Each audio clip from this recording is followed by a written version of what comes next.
Buenas tardes a todos y a todas. Les damos la bienvenida a este segundo foro de salud mental comunitaria frente a las crisis civilizatorias, alternativas y desafíos.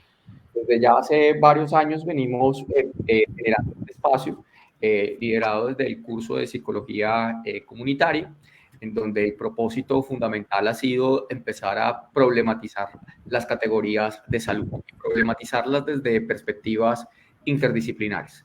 Hoy estamos articulados con el Centro de Investigación Social de la Facultad de Ciencias Sociales y Humanas, y en ese orden de ideas pues nos acompañan integrantes de grupos de investigación de nuestra facultad que hemos invitado para seguir problematizando este espacio. Agradecemos a todo el equipo del Centro de Investigación Social que nos permite precisamente esta transmisión a través de este espacio, y también agradecemos a los estudiantes de Psicología Comunitaria del programa de Psicología de la Facultad de Ciencias Sociales y Humanas que nos siguen en este momento a través de las redes sociales.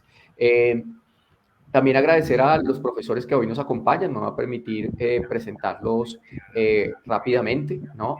Nos acompaña la profesora Gina Marcela Ordóñez. La profesora Gina Marcela es profesora de tiempo completo de planta del programa de psicología, doctora en ciencias sociales, niñez y juventud. Ella actualmente viene haciendo un trabajo muy importante en digamos, en el trabajo de contextos educativos desde la perspectiva de sí. Un poco sobre eso va a girar su conversa. Entonces, profe Gina, muchas gracias por aceptar la invitación a este segundo foro de salud mental comunitaria. Con gusto, profe Julio. Un gusto poder estar aquí compartiendo con ustedes. Buenas tardes. Profe, bienvenida. También nos acompaña el profe Juan Camilo Calderón Farfán. El profe Juan Camilo es doctor en salud pública, es profesor de tiempo completo de planta del programa de enfermería de la Facultad de Salud de la Universidad Surcolombiana también, integrante del grupo de investigación Cuidar. Olvidé, la profe Gina Marcela es la líder del grupo de investigación Nómade de la Facultad de Ciencias Sociales y Humanas. El profe Juan Camilo hace parte del grupo de investigación Cuidar, también de la Facultad de Salud, y el profe ha venido trabajando desde el área de salud y desde el área de la enfermería, principalmente articulando las perspectivas de salud intercultural, que han sido también fundamentales para problematizar lo que hoy entendemos como salud colectiva, que va a ser el eje transversal de la conversa que tendremos durante esta tarde. Profe Juan Camilo, muchas gracias por aceptar la invitación y bienvenido también a este espacio. Buenas tardes, profesor Julio. Muchas gracias a usted y a los profes también que me acompañan por la invitación. Profe. Y finalmente también nos acompaña el profe Fabio Salazar. El profe Fabio Salazar es un destacado epidemiólogo regional, psicólogo regional, que ha aportado precisamente de manera muy significativa lo que implica pensar las políticas públicas en salud en el municipio, en el departamento, y como integrante y líder del Colegio Colombiano de Psicólogos. El profe Fabio es profesor de tiempo completo de planta, también del programa de psicología de la Universidad Surcolombiana, y director del grupo de investigación en psicología positiva.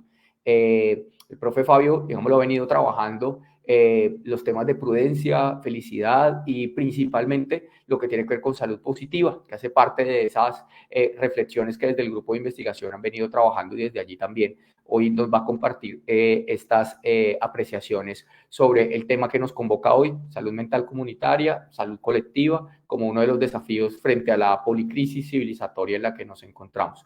Profe Fabio, bienvenido al espacio y muchas gracias por acompañarnos en estas sesiones que desarrollamos. El agradecido soy yo, profesor Julio, y a todos los compañeros de esta mesa. Es un honor estar con ustedes compartiendo este espacio, y a todos los que nos están acompañando en la tarde de hoy. Espero llenar las expectativas, y con todo el gusto realmente comparto esto que nos gusta charlar, nos gusta lenguajear, como dijo algún profesor en la universidad, acerca de estos temas, porque consideramos que es de lo más vital y de lo más importante para poder hacer realmente un cambio efectivo en lo que entendemos por salud o cómo deberíamos ver la salud. Entonces, pues de verdad que aquí muy dispuesto. Profe, muchísimas gracias. Y bueno, un poco para comentarles la metodología del foro. Iniciaremos en un primer momento con las reflexiones que el profe Juan Camilo nos va a compartir.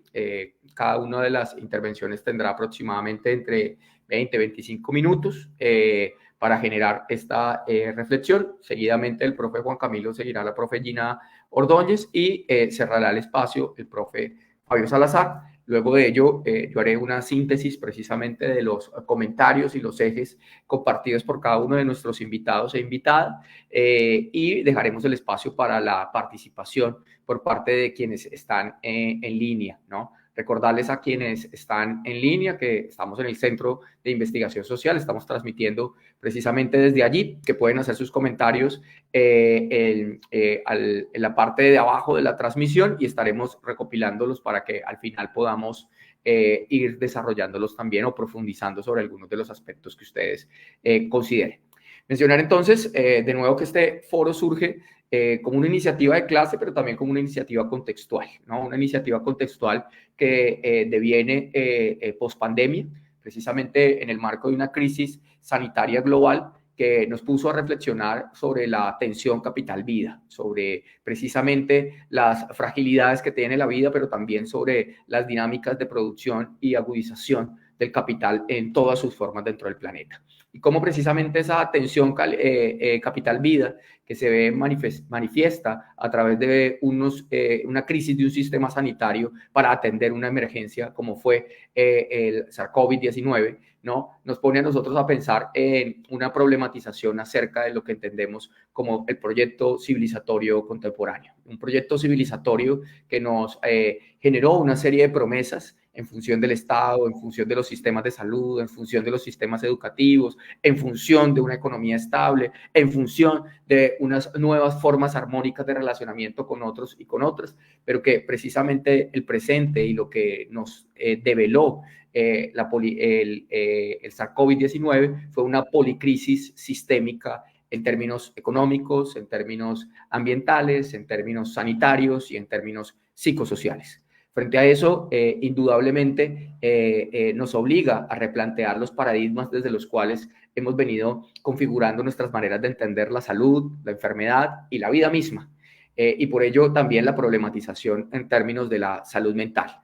En ese orden de ideas, este foro surge precisamente con estas problematizaciones, con estas preguntas, ¿no? En este tránsito post-pandemia, que nos implique también empezar a hacer juntanzas que nos permitan transitar paradigmáticamente a otras maneras de poder entender la vida y de poder conservar y sostener la vida en el territorio, que es uno de los ejes centrales desde allí. Y eso nos convoca a múltiples disciplinas, porque no es un asunto exclusivamente de médicos, médicas, enfermeros, enfermeras, profesionales de la salud, psicólogos, psicólogas, sino que nos implica a diferentes actores involucrarnos frente a ello. Atrás quedaron los modelos binarios que nos establecían precisamente la condición salud-enfermedad y hoy transitamos precisamente a unos nuevos modelos de salud, modelos que integran la complejidad de algo que establece u organiza la manera en la que vivimos, ¿no? Y entender entonces la salud más allá del cuerpo físico, más allá del cuerpo mental y entender precisamente todas las articulaciones que tiene con la vida misma. Parte de ello es lo que vamos a reflexionar hoy en la tarde, cómo cada uno de nuestros invitados e invitada, desde sus experiencias investigativas, desde su trabajo de campo, pues generan esas problematizaciones y cómo desde allí pues, todos y todas también empezamos a desplazar paradigmáticamente nuestras maneras de entender estos elementos, pero fundamentalmente también transformar paradigmáticamente nuestras maneras de estar, hacer y encontrarnos con el mundo, que es uno de los ejes centrales. Entonces, sin más preámbulos, le damos la bienvenida al profe Juan Camilo y le damos la palabra al profe Juan Camilo. De nuevo, muchas gracias y tienes la palabra para compartir tus reflexiones con nosotros. Muchas gracias, profesor Julio. Bueno, me voy a permitir presentar. ¿Me confirman, porfa, si ya se está viendo?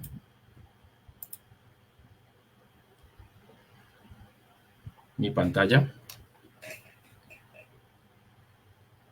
Listo, perfecto. Bueno, pues de antemano muchas gracias pues al profesor Julio, al curso de Psicología Comunitaria, al Centro de Investigación en Ciencias Sociales que nos convoca pues en este espacio. Yo titulé pues esta presentación Experiencia de enfermería en salud comunitaria o salud colectiva en un contexto intercultural. Pues ya me presentó el profe Julio, Juan Camilo Calderón.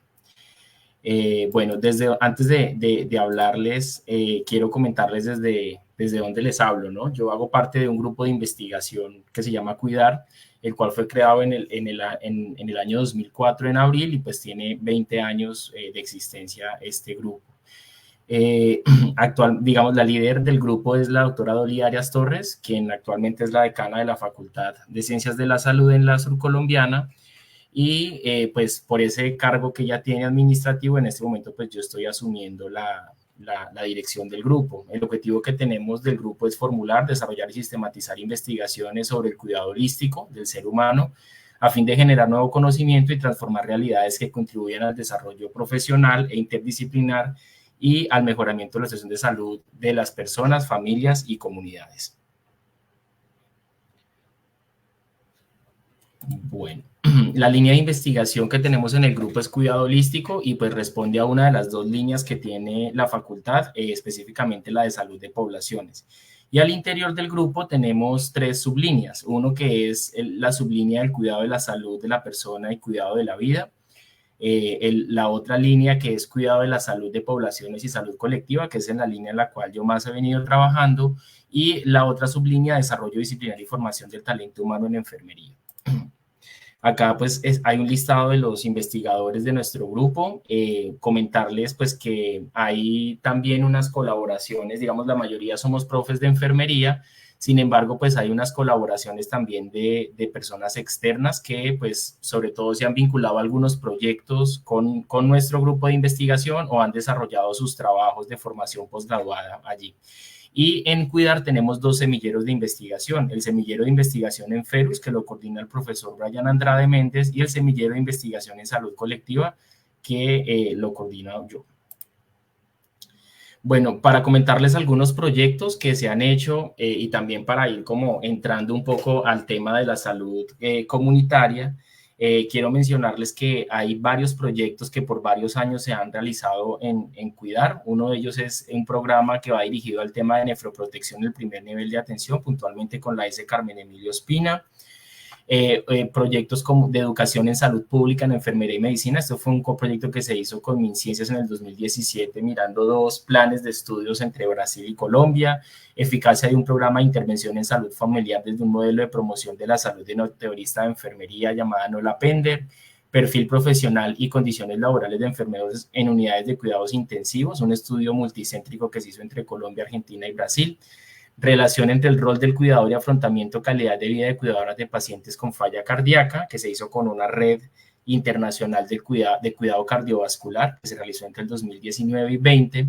Eficacia de un programa de gestión de cuidados en atención primaria sobre adherencia terapéutica y el estado de salud cardiovascular. Esta fue una tesis doctoral de uno de los profesores de nuestro grupo, que recién terminó pues, el año pasado.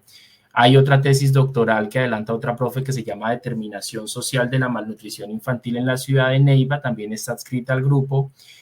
Hay un proyecto en el que estamos participando que es autocuidado de personas con experiencia de vida trans que conviven con VIH, el cual está vigente, y pues un proyecto que también viene hace varios años, que es el de autonomía alimentaria para la situación nutricional y buen vivir de gestantes, lactantes y menores de 5 años, que se viene realizando entre el 2022 y 2024, el cual pues está siendo financiado por MinCiencias actualmente en una alianza con la Universidad de Antioquia, la Universidad CES de Medellín, la Surcolombiana y el Resguardo Indígena Huila. Y pues tienes la flechita porque justamente es en este último proyecto en el cual, digamos, yo he venido como involucrado de mayor forma que en los otros, entonces sobre el cual me quiero como concentrar. Bueno, entonces pues quiero presentarles esta, digamos, experiencia y algunas reflexiones alrededor de salud comunitaria en un tema muy concreto que es la autonomía alimentaria en un resguardo indígena, el resguardo indígena Huila, que está ubicado en el municipio de Iquirá, acá en nuestro departamento. Bueno, básicamente comentarles que este tema surge por digamos que no es un tema nuevo, es un tema de varios años que viene adelantándose, que surge básicamente porque se presenta un debilitamiento de los sistemas alimentarios de las comunidades indígenas. Este problema del debilitamiento de los sistemas alimentarios tiene algunas consecuencias, como la pérdida de identidad cultural, como la dependencia alimentaria a cadenas industriales de alimentos y también un riesgo a la sustentabilidad ambiental. Este trabajo,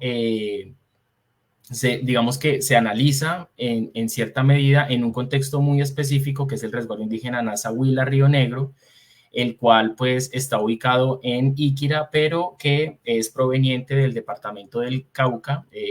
Digamos, llega al Huila en 1994, posterior a un terremoto que se presentó en la zona de origen, el territorio de origen, que es la zona de tierra adentro en Cauca, ¿sí? Una situación, un desastre que generó pues pérdidas de 40.000 hectáreas, muerte de muchas personas en el resguardo, desplazamiento de familias y también pues desaparición de la totalidad de líderes comunales para ese momento.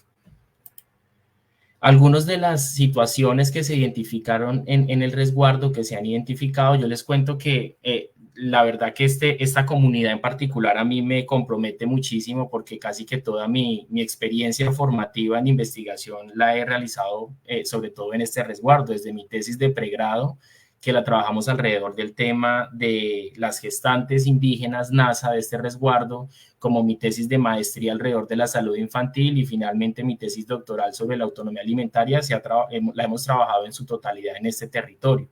Entonces, pues, digamos que siento un vínculo muy fuerte también con esta comunidad. Básicamente, la situación que quiero presentarles es cómo después de ese desplazamiento en 1994, ¿cierto? Empieza todo proceso de reconstrucción territorial, tanto en lo social como en lo cultural, ¿no? Actualmente, pues, ya reubicado, el resguardo está en una zona limítrofe entre Iquira, Nátaga y Tesalia y cuenta con 10 veredas. Sin embargo, una situación que, digamos, ha sido reiterativa en la comunidad es el tema de la desnutrición infantil, ¿cierto? Entonces, cuando uno mira algunas estadísticas, siempre, digamos, el resguardo, pues, en primer lugar, es el resguardo que tiene mayor población NASA en el departamento del Huila. Estamos hablando de aproximadamente 2.700, 2.800 habitantes NASA en este territorio. Y cuando uno mira los datos de talla baja, retraso en talla o riesgo de talla baja, pues terminan siendo muy superiores a los datos que tenemos a nivel departamental en la población menor de 5 años. Sí, les estoy hablando que casi el 40% de la población, ¿cierto?, presenta algún grado de desnutrición, puntualmente, digamos que compromete su talla, lo cual, pues la literatura dice que es una evolución de mucho más tiempo, ¿sí? Y esto, digamos que esta situación compromete mucho la salud de los niños en el territorio, ¿cierto? Pero cuando nosotros ahondamos en un trabajo en el 2014, que fue hecho mi tesis de maestría, ¿cierto? Los relatos que nos daban los actores en la comunidad mencionaban que este problema, tanto las muertes como las enfermedades infantiles, tenían que ver mucho con los cambios en los sistemas de producción alimentaria que tenía el resguardo, que tradicionalmente eran huertas y que actualmente se han venido han sido desplazados por monocultivos, ¿cierto? Y también de intervenciones de programas de alimentación que no tienen ningún tipo de adecuación intercultural. Entonces, la autonomía alimentaria en este sentido surge como una estrategia de resistencia de pueblos indígenas a la situación de crisis social y política del país, a tendencias capitalistas, del consumismo y políticas de globalización como los tratados de libre comercio, semillas transgénicas, entre otras, ¿sí? Esa es una definición que hace el Consejo Regional Indígena del Huila, pues que fue adoptado por el Huila desde el CRIC, el Consejo Regional Indígena del Cauca. Y cuando hablamos de autonomía alimentaria, implica hacer una valoración de los cultivos tradicionales, de la preparación de alimentos, recuperación de prácticas alimentarias, producción familiar para el autoconsumo, evitar el uso de agroquímicos y monocultivos y afrontar los medios de comunicación y ayudas externas que llegan a los territorios. Yo voy a ir como contando algunas nociones de experiencias y voy a ir como puntualizando en algunas reflexiones como para ir como dinamizando un poco la presentación. Entonces, una primera reflexión que yo quisiera hacer con lo que les he contado hasta ahora es que la salud comunitaria y la salud colectiva implica un reconocimiento de territorios, de actores, de sus historias y vivencias a partir de sus cosmovisiones y también las aspiraciones que tienen las comunidades en torno a la salud. Esto me parece pues una primera reflexión bien relevante en torno a los que trabajamos en torno a la salud comunitaria y salud colectiva. Para eso, pues nosotros hemos venido construyendo como un marco teórico, ¿cierto? Y hemos encontrado y desarrollado algunos conceptos como es el de autonomía alimentaria, que está muy de la mano con la noción del derecho a la alimentación, ¿cierto? Pero también a las cualidades de los alimentos locales, a las redes locales para la toma de decisiones, al control autónomo de esos procesos alimentarios y también a reivindicaciones sociales como son las nociones de soberanía y autonomía alimentaria, ¿cierto? Que al respecto pues hay bastante, digamos, referencias. También un poco superando las miradas disciplinarias, hemos adoptado algunas nociones de la antropología alimentaria, ¿cierto? Que entiende justamente la alimentación en su dimensión natural y sociocultural, ¿cierto? Un poco entender la alimentación como un proceso complejo, no solo biológico como tradicionalmente es abordado, pues sobre todo desde las ciencias de la salud, ¿cierto? Y también el carácter salutogénico y los procesos macrosociales que tienen que ver justamente con el proceso de la alimentación. Y desde esta perspectiva hay unos marcos epistemológicos que permiten hacer una aproximación a la alimentación de forma diferente, como es la de colonialidad, ¿cierto? Reconocer que existen unos procesos de dominación, unas relaciones de poder que median el proceso alimentario, ¿cierto? Y que frente a eso surgen también algunas apuestas decoloniales que trazan por la justicia social, por prácticas científicas alternativas, por superar un poco, digamos, esa violencia genocida que ha ocurrido epistemológicamente con saberes otros, ¿cierto? Y aquí pues hay una apertura también a tener unos diálogos más liberadores, diálogos de ausencias o diálogos de saberes. Entonces, importante acá mencionar cómo la decolonialidad como, digamos, noción epistémica también tiene unos asientos en los estudios de los sistemas alimentarios y mucho más con la coherencia con las aspiraciones un poco andinas, indígenas que tenemos, ¿cierto? Del buen vivir, ¿no? Como esa crítica al desarrollo y que pues tiene que ver mucho con la misma noción de este foro, digamos, de cómo el buen vivir también emerge como una tendencia necesaria un poco frente a la crisis civilizatoria que tenemos actualmente. Y entonces acaba mi segunda reflexión, ¿cierto? La salud comunitaria y la salud colectiva posibilita abordar procesos de salud en general como un campo de conocimiento amplio y en construcción permanente con otros saberes, ¿cierto? Entonces, importante acá como de pronto intentar superar cuando vemos los fenómenos en salud de comunidades, superar un poco nuestras miradas y barreras disciplinarias, ¿no? Desde la enfermería, desde la medicina, desde la psicología y de pronto aproximarnos a generar diálogos pues con otras áreas del saber. También pues con otras cosmovisiones, ¿cierto? También con otros actores y con otras áreas del conocimiento. Es decir, que la salud no es posible abordar salud de comunidades o de colectivos desde una sola disciplina, porque de entrada ya habría como una limitación, ¿cierto? Una mirada muy reducida de lo complejo que es la salud en sí misma. Para los trabajos que hemos hecho, nosotros hemos trabajado mucho con enfoques participativos de investigación y pues uno de los que más hemos usado es la investigación participativa basada en comunidad que busca aumentar el conocimiento y entendimiento de fenómenos sociales e integrarlos con intervenciones, políticas y cambio social para justamente mejorar la salud y la calidad de vida. En este proceso, pues hay como 3 ejes importantes de la investigación participativa. Uno tiene que ver con la transformación social, ¿cierto? A partir de la integración del conocimiento y la acción. Otro tiene que ver con, el segundo elemento tiene que ver con las coaliciones, que básicamente proponen una combinación entre el saber académico, científico y también los saberes populares. Y el tercer eje de la investigación participativa es mantener permanente el principio participativo en todas las fases, digamos, de la experiencia investigativa, a partir pues, de un diálogo de saberes permanente con los actores participantes.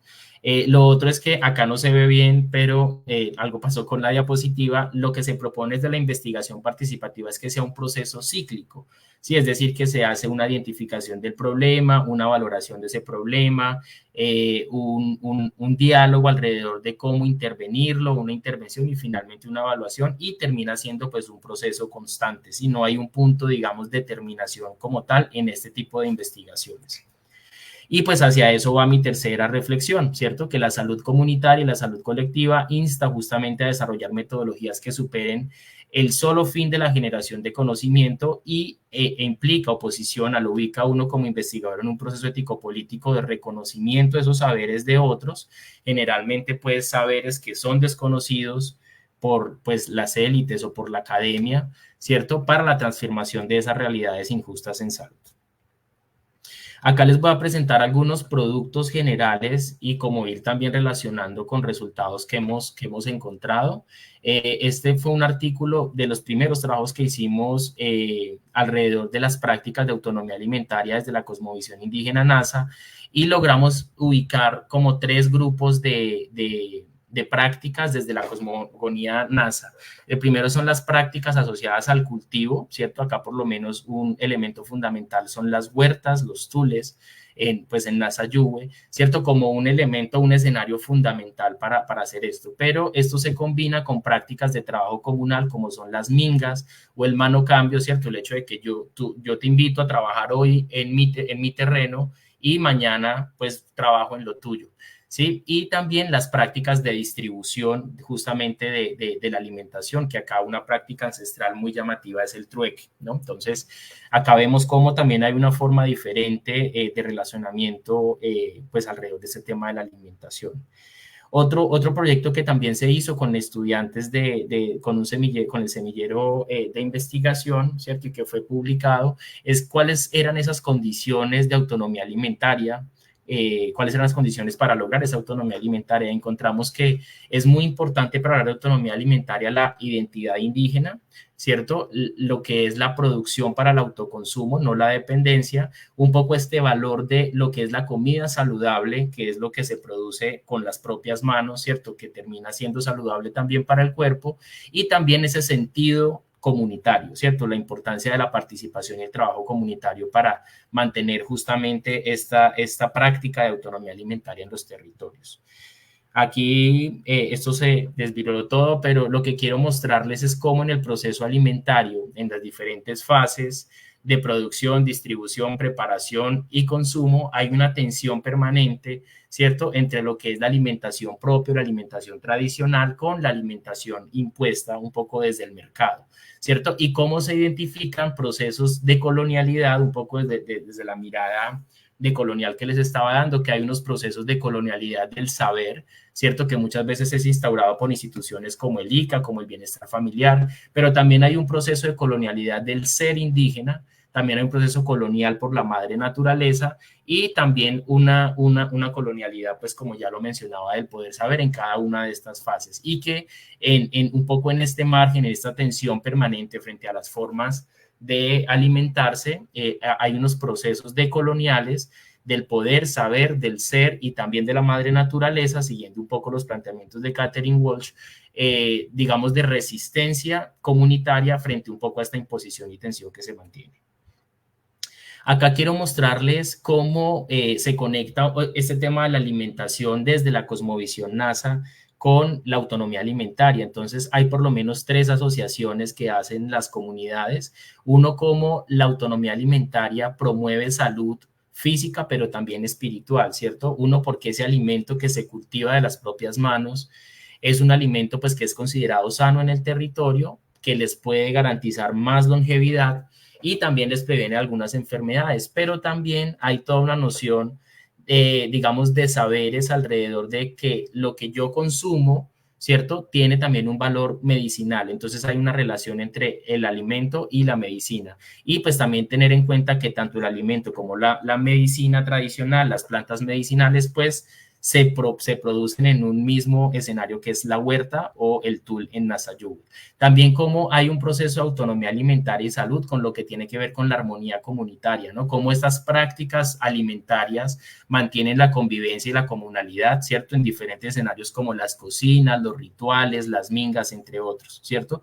Y también cómo hay una relación entre la salud y la autonomía alimentaria que tiene que ver más con la madre tierra, con todo lo que tiene que ver con estas prácticas rituales, armonizaciones y pagamentos que hacen en la comunidad justamente para garantizar buenas cosechas y pues mantener pues armónico el territorio. Y pues esta noción amplia se acerca mucho a las nociones de buen vivir desde nuestras comunidades ancestrales.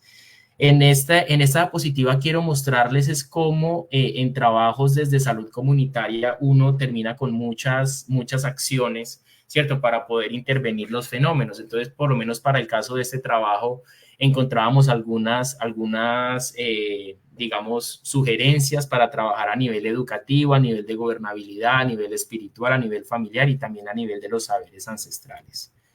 Estas son algunas actividades, digamos, o resultados que en ese trabajo se realizó. Logramos trabajar en un recetario de preparaciones tradicionales NASA, un poco recuperando ese saber, sobre todo de mujeres mayores del territorio. También se trabajó una muestra gastronómica. Ese recetario posibilitó hacer la adecuación de minutas de primera infancia en el territorio y también de las minutas de la institución educativa.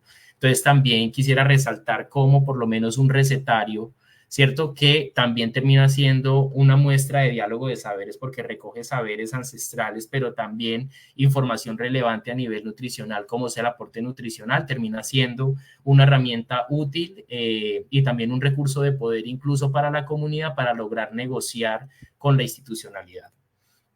También se hizo revisión de contenidos curriculares en la escuela, alrededor de unos cursos como eran los cursos de proyectos productivos y economías propias, cómo desde el trabajo se logró dar algunos elementos para apoyar esos cursos, el mercado NASA, que también cogió mucha fuerza durante la pandemia principalmente, y un poco también con este tema del aislamiento social que se dio en la pandemia, como también muchos profes se volcaron hacia fortalecer los tools de los estudiantes y cómo, digamos, el tool podía ser un escenario pedagógico para las matemáticas, para el lenguaje y pues para todo, ¿no? Digamos, la huerta como digamos, se posiciona como escenario.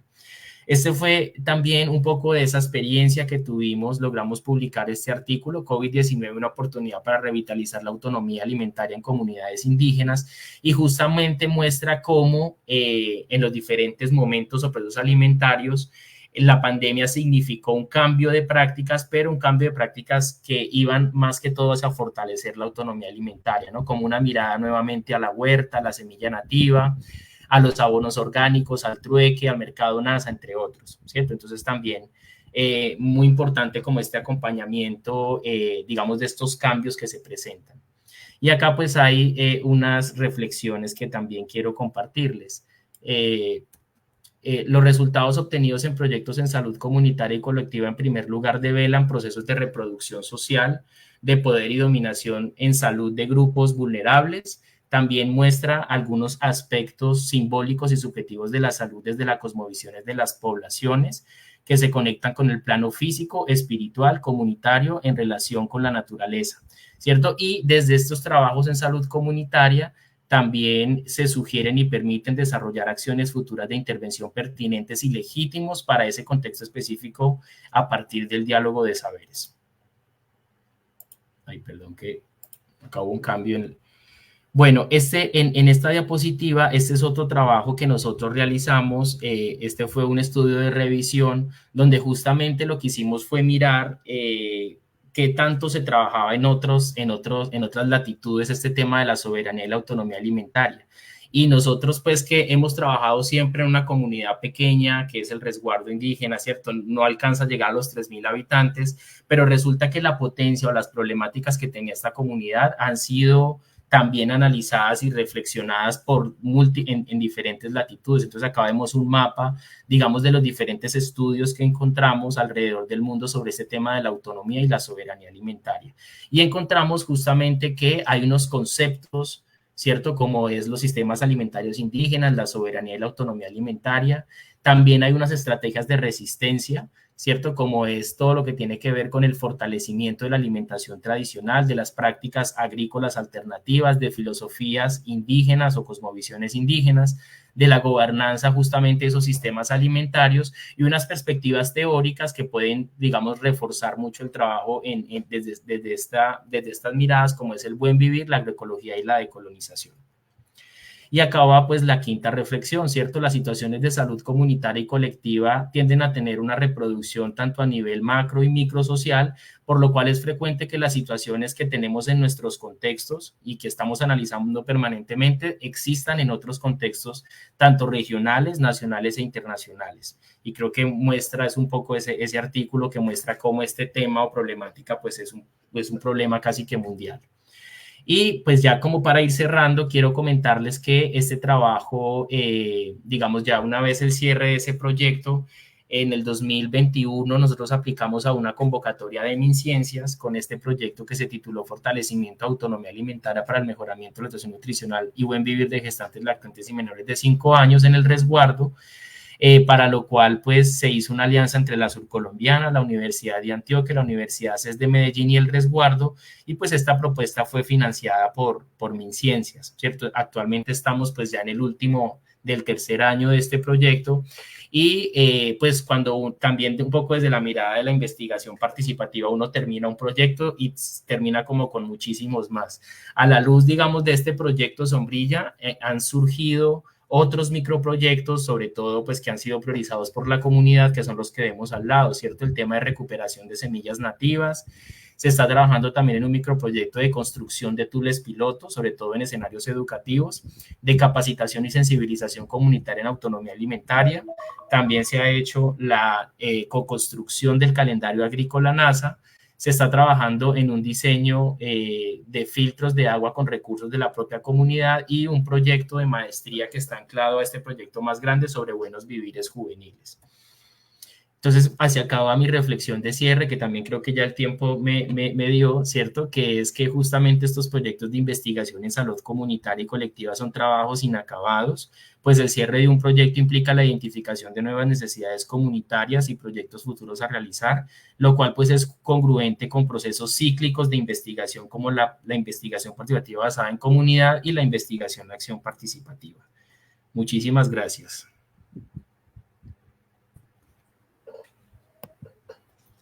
Juan, muchísimas gracias a ti precisamente por esa presentación estructurada, sucinta, que nos pone sobre la mesa varios elementos en relación con la comprensión de lo que es la salud comunitaria, ¿no? Y quiero destacar frente a ello el desplazamiento también paradigmático que te coloca el diálogo con las comunidades indígenas, ¿no? Y cómo precisamente desde allí las nociones categóricas, tradicionales de salud y enfermedad terminan siendo desbordadas, porque ya no hablamos solo de salud física, salud mental, sino que empezamos a ubicar otras dimensiones, como son la dimensión espiritual, comunitaria y de relación con la naturaleza, que se convierten en unos ejes centrales para empezar a ampliar la mirada sobre lo que podemos entender por salud.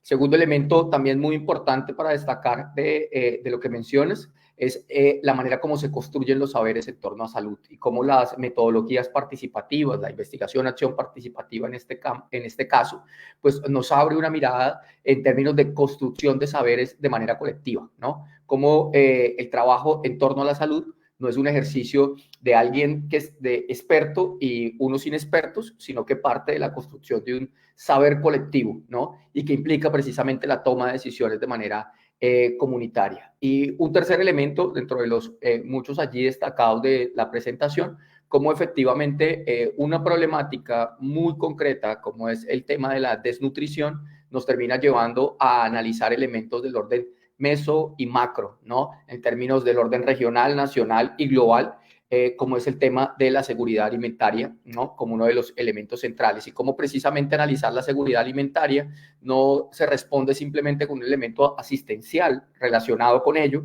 sino que implica entender todas las otras dimensiones que están configuradas en torno a eso. La relación del capital, la avanzada de procesos de monocultivo agrícola, la transformación en términos de la relación con las semillas, las transformaciones culturales identitarias generadas, los hábitos construidos en términos de la alimentación y también entonces las dimensiones que mencionabas en términos espirituales, comunitarios y de la relación con la naturaleza. Entonces, ahí ya hay una problematización muy significativa para poder leer un problema que se lee desde un foco muy concreto, el resguardo NASA, ¿no? Pero que nos permite poder leer también el problema de seguridad alimentaria en muchos otros contextos del mundo y que se termina convirtiendo en un problema de salud como eje central. Entonces, Muy importante eso que nos compartes desde esa experiencia y bueno, que abre el debate sobre lo que estamos ubicando aquí. Entonces, profe Juan Camilo, muchas gracias.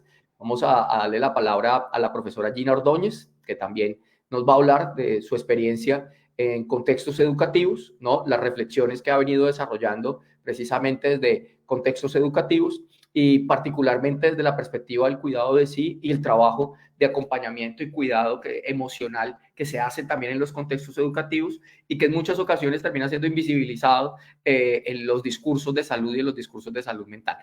Profe Gina, bienvenida, tienes la palabra.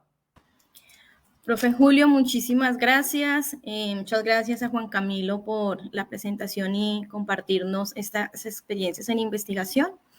Hoy les hablo desde el grupo de investigación Nómade. Hago parte de este grupo, pues acompaño o lidero la constitución de este grupo y pues básicamente quiero contarles que este colectivo tiene como una intención muy importante en poder problematizar y preguntarnos acerca de lo que hoy nos convoca y es la configuración o la producción del sujeto en los tiempos actuales en los que nos encontramos.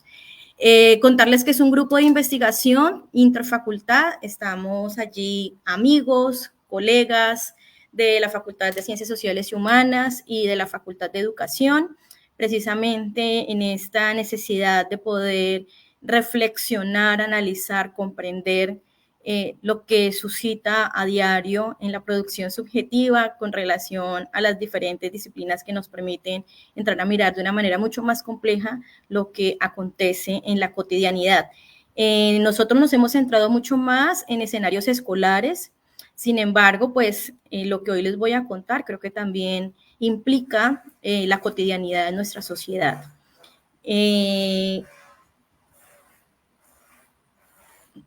Bueno, ¿qué es Nómade?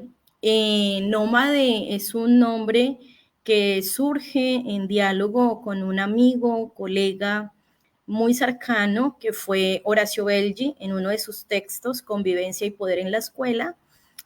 Junto en los diálogos que hacíamos con Horacio y en los diferentes espacios en donde compartimos a propósito de estas temáticas, de estas lecturas, de estos análisis, pues en uno de sus textos me encuentro con esta noción, precisamente para poder comprender esta presencia simultánea de ejes constitutivos de la subjetividad, pero desde una perspectiva crítica en resistencia a la codificación de los modos en los que convencionalmente pensamos y sentimos en la sociedad. Pues ahora voy a entrar un poco a plantearles lo que desde el grupo estamos preguntándonos, problematizando y los proyectos que emergen a propósito de esta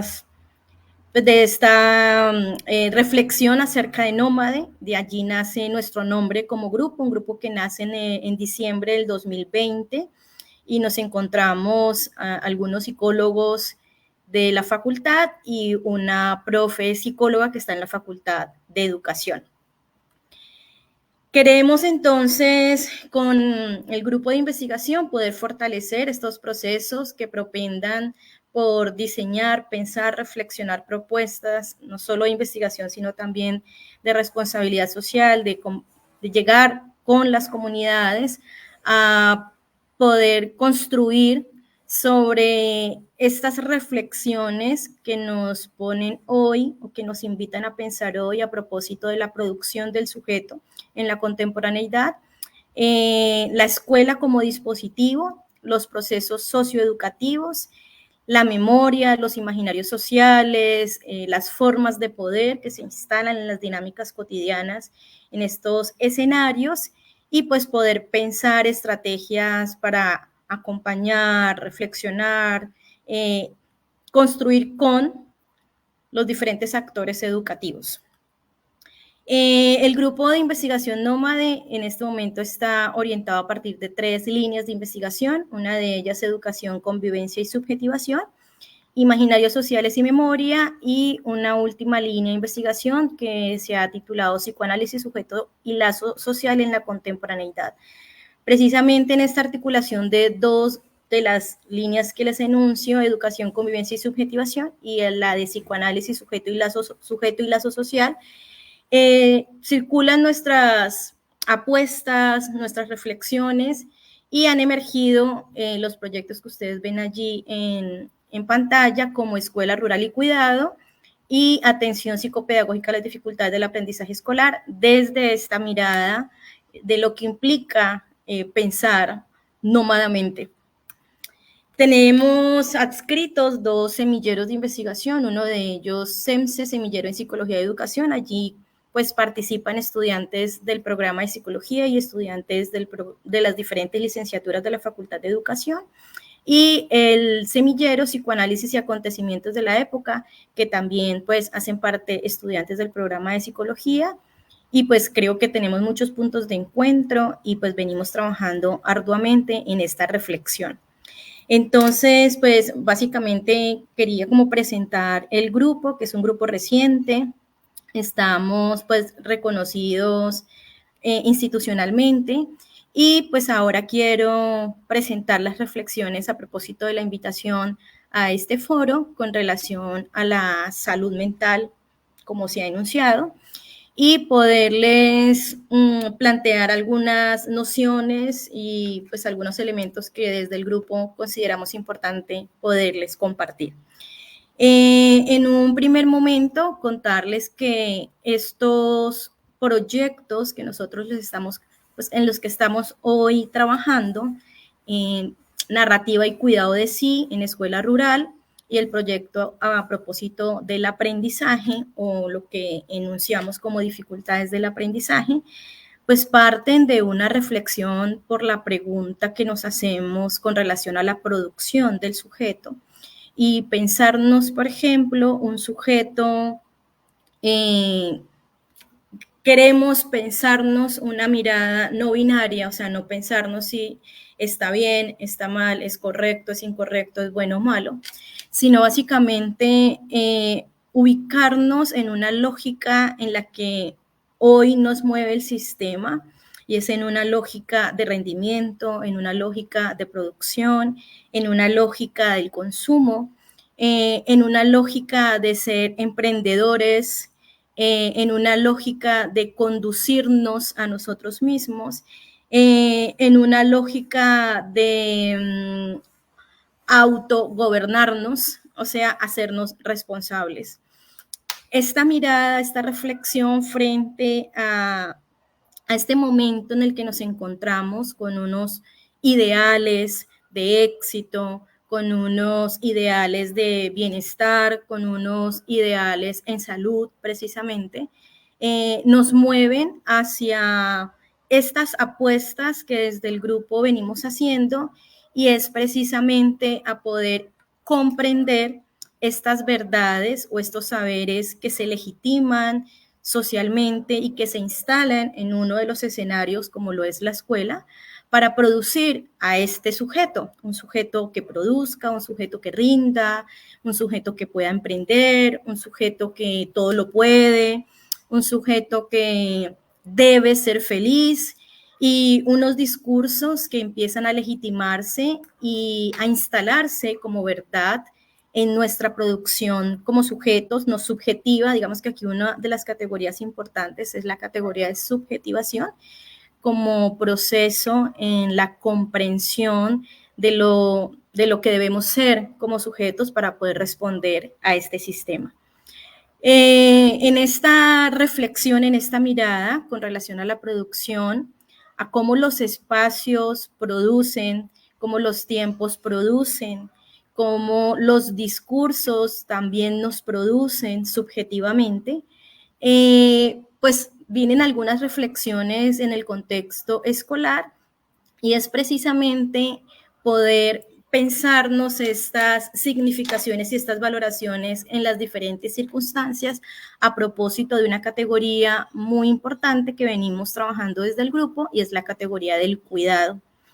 Cómo ubicarnos o cómo pensar, romper esta mirada binaria de la salud y de la enfermedad, de lo bueno o lo malo, frente a a una mirada con relación a la producción de un sujeto que cuida de sí y al cuidar de sí puede también cuidar de otros.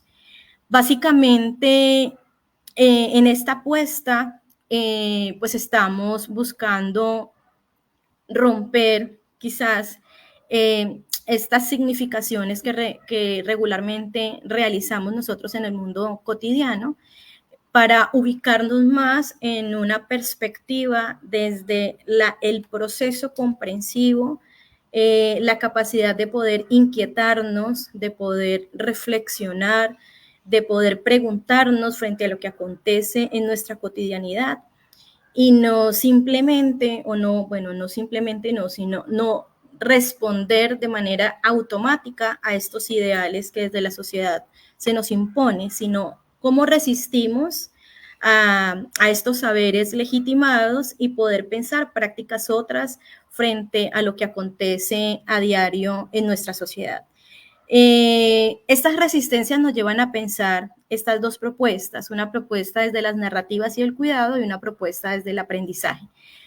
En un primer momento, lo que desde el grupo se realizó fue como una comprensión de la noción del cuidado, de la noción de esta propuesta desde la narrativa y de lo que implica la ruralidad. Allí pudimos pues profundizar, ahondar en esta categoría del cuidado para ubicarla como en varias aristas. Por un lado, una mirada del cuidado desde una apuesta desde la salud, vista como cuidar de sí es alimentarnos bien, desde este asunto de la seguridad, desde este asunto de poder sentirnos bien.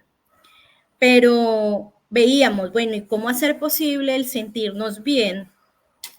¿Qué es eso de sentirnos bien? ¿Cómo hacer posible sentirnos bien?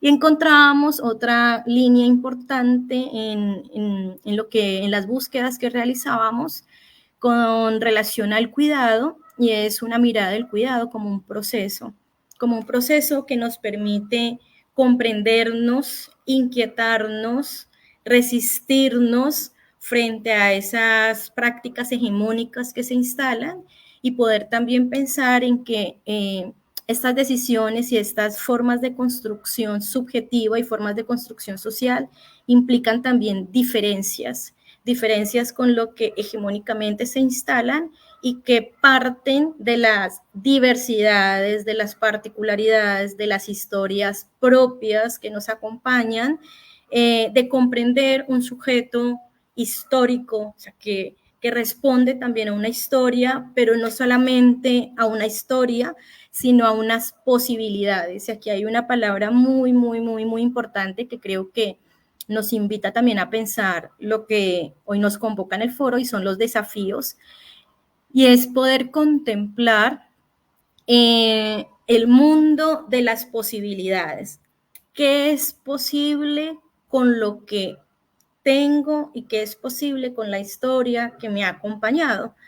Y ahí pues hay una reflexión profunda con relación a lo subjetivo, y es que aunque tengamos o exista en este momento una tendencia desde la comparación, a compararnos permanentemente con un algo que debe ser igual en todos los momentos, en todos los tiempos, en todos los escenarios, pues esta pregunta de la posibilidad, del reconocimiento de la historia subjetiva, del reconocimiento de las particularidades, de la diferencia, de las dinámicas propias de los contextos o de los escenarios escolares en este caso, pues nos permite también entender el reconocimiento de la diversidad y de lo posible en términos de que no siempre voy a responder a ese ideal social del exitoso, del emprendedor, del poderoso, del feliz, sino que me resisto en la medida en que mi dinámica y las dinámicas propias de los sujetos responden también a estas particularidades, estas diferencias y estas posibilidades. No todos y todas hemos avanzado, nos hemos producido bajo las mismas condiciones, nuestras condiciones han sido distintas, son diferenciales, por ende la forma en la que nos hemos ido produciendo pues también nos hacen distintos, diversos, particulares. Eso digamos que en una primera reflexión con relación a lo que implica pensar el cuidado en la escuela rural. Nosotros iniciamos con esta búsqueda en términos de lo que se ha estudiado sobre el cuidado y encontrábamos un número significativo de investigaciones que nos apuntan hacia esta mirada desde pues, la salud en términos del bienestar físico. Y como grupo de investigación, pues digamos que decidimos también ubicar esta otra perspectiva desde un cuidado, desde la ética del cuidado, en un enfoque de la comprensión, de la inquietud de sí, en la medida en que inquietarme y comprenderme posibilita la comprensión y la inquietud por otro o por lo otro, que allí pues viene toda una noción también desde la economía del cuidado, la ética del cuidado, que es la que nosotros estamos ubicando. Nosotros estamos, después de esta revisión que realizamos a propósito de esta categoría, nos acercamos a una escuela rural y en esta escuela rural iniciamos por esta mirada comprensiva, es decir, lo que nosotros estamos leyendo de cuidado es lo que todos deben creer que es cuidar, o todos y todas pensamos que el cuidado o las prácticas de cuidado deben y son las mismas para todos y todas. Y entonces empezábamos a identificar en esta lógica de lo que implican la legitimación o las verdades que se instalan socialmente, que encontramos diversidad en la forma de comprender y actuar frente al cuidado. Entonces nos encontrábamos en esta escuela rural con una perspectiva desde el cuidado de la tierra. Cómo cuidar la tierra implica cuidarnos a nosotros como sujetos, porque la tierra empieza a configurar y a producir en el sujeto una valoración, una significación importante en lo que implica la relación con los otros, la relación con el espacio, la relación con esa comunidad y lo que produce en sí la pasión que le produce al sujeto, el deseo que le produce al sujeto cuidar la tierra, porque cuidando la tierra está cuidando también de sí y está cuidando de los otros. En este sentido, poder ir hilando estas comprensiones que construyen las personas desde sus territorios, desde sus prácticas, a propósito de lo que implica para ellos su historia, lo que implica para ellos el estar juntos cotidianamente, pues nos muestra también esta mirada crítica o de resistencia frente a que cuidar es únicamente desarrollar ciertas prácticas y estas otras quedan invisibilizadas porque se reconocen como no cuidadoras, ¿cierto? Entonces, aquí es donde vendría uno a pensar cómo la significación frente a muchos enunciados terminan moviéndonos en lógicas que muchas veces no responden a lo que realmente nosotros queremos, pensamos, deseamos, nos apasiona, sino por el contrario, respondemos simplemente porque hay un otro o hay una verdad o hay un discurso que nos mueve a pensar de esa manera. Estamos en este momento construyendo con la comunidad estos saberes o reconociendo estos saberes, estas prácticas de cuidado.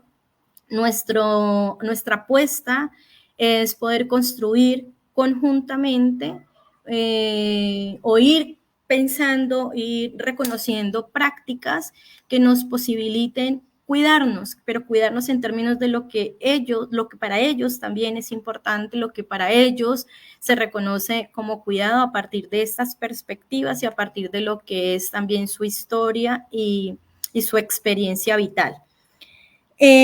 Aquí aparecería un elemento muy importante, una categoría muy importante en lo que el grupo viene trabajando, y es una categoría como las potencias.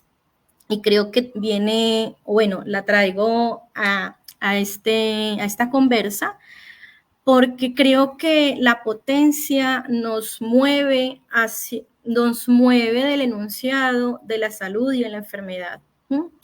Precisamente en la lógica en la que cuando entramos a una escuela, cuando nos acercamos a los escenarios educativos, nos encontramos casi siempre con discursos desde lo patológico, desde la etiqueta, desde el rótulo, como ese ideal de un sujeto hegemónico.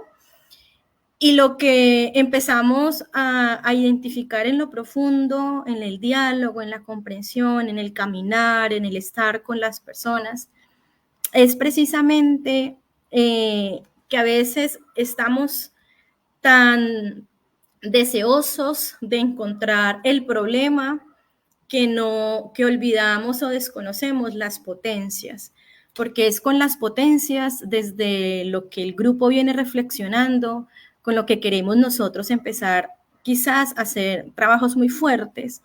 ¿Qué es posible con las comunidades? ¿Qué es posible con la escuela? ¿Qué ha sido posible construir al interior de este escenario educativo hasta hoy? ¿Qué les ha sido posible pensar, trabajar, analizar, construir, accionar? ¿Qué les ha sido posible hoy en este escenario con las personas que habitan ese escenario? Trabajar y tramitar para juntos poder quizás pensar prácticas otras, saberes otros, que hacen parte de la dinámica cotidiana y que a veces quedan invisibilizados por estas posturas, pues, que están instaladas en este momento en nuestra sociedad y que nos invitan a ubicarnos en lógicas en las que pues hay discursos como perder el tiempo, hay discursos como tú todo lo puedes, hay discursos como siempre debes estar feliz, y quizás esos momentos en los que nos sentimos de otra manera, pues los valorizamos desde el fracaso, desde la pérdida, y quizás no vemos allí una perspectiva desde la comprensión de lo que acontece, de la significación y la valoración que estoy haciendo de esa situación a propósito de las verdades que se configuran y me han subjetivado. Por ende, pues el concepto de potencia es un concepto muy importante, creo yo, en esta mesa en la que nos encontramos, porque me permite a mí reconocer, o más que reconocer, comprender las capacidades, las habilidades, los procesos y los recursos que todos y todas hemos construido y lo que ha sido posible desde nuestra historia. También nos mueven la relación o la comprensión y la reflexión frente a las formas de poder que suscitan cualquier dinámica humana, podernos ubicar en una comprensión de la condición humana, una condición que responde a un sujeto histórico, a una historia afectiva, a un mundo relacional, a unas formas de poder que se han instalado y a unos discursos que también circulan y los volvemos verdades, los aceptamos, los producimos y pues respondemos a estas verdades. Uno de los proyectos que estamos también avanzando a propósito de pensar en la escuela rural el cuidado, y que tiene grandes retos, y en este momento lo estamos viendo, ya estamos en la escuela, estamos en esa comprensión de lo que implica cuidarnos, cuidar la tierra para cuidarnos. Lo que vendría sería un proceso con la comunidad para poder seguir pensando con ellos lo que es posible desde esta noción de cuidado en pro de poder estar juntos y poder compartir a partir de las particularidades. Por otra parte, pensarnos el aprendizaje, y pues también lo traigo aquí a esta mesa, precisamente porque pensar el aprendizaje y pensar la escuela como dispositivo en la que se producen estos aprendizajes, no solo la escuela, pero voy a hablar de ella porque es donde estamos inmersos estudiando esta categoría, o lo que llamamos nosotros dificultades del aprendizaje. Básicamente estamos moviéndonos en contemplar las dimensiones o analizar estas dimensiones psicosociales en el marco de los procesos de aprendizaje. Esto implicaría entonces podernos pensar subjetivamente cómo nos estamos produciendo en escenarios educativos y cuáles empezaríamos a comprender o reconocer cuáles son esos obstáculos que no posibilitan el aprendizaje y cuál es el aprendizaje esperado, o sea, qué espera el escenario educativo con relación a mi proceso de aprendizaje, a mi producción como sujeto en el aprendizaje. Pensarnos el deseo por aprender, esta categoría importante que tiene que ver con la pasión por aprender, que me mueve a aprender, que quiero aprender, y pues como la escuela o el escenario educativo pues impone a veces en muchos escenarios una lógica, unas únicas maneras para aprender y unas únicas maneras para poder reconocer lo que ha sido aprendido. Y pues esto entra en tensión con el sujeto, porque si hablamos de un sujeto diverso, particular, histórico, que nuestras pasiones, nuestros deseos no son los mismos, porque precisamente reconoce o nos reconocemos a partir de las diferencias en las experiencias vitales que hemos tenido, pues nos invitaría también a pensar en que nuestros deseos con relación al aprendizaje no son los mismos, o no nos tiene por qué interesar lo mismo y de la misma manera, ni aprendemos lo mismo de la misma manera. Entonces, bajo estas preguntas y estas premisas, nosotros estamos en este momento trabajando con 7 instituciones educativas en la ciudad de Neiva para poder pensar algunas dimensiones psicosociales que estamos identificando desde el grupo en términos de esta perspectiva de lo psicosocial, poderla instalar o llevar a la reflexión con la escuela. Estamos trabajando con los maestros, con los estudiantes, con padres, digamos que los actores educativos allí presentes, conversando acerca de esta categoría como lo es el aprendizaje, las potencias, el deseo por aprender, las pasiones que nos mueven en ese proceso de aprendizaje.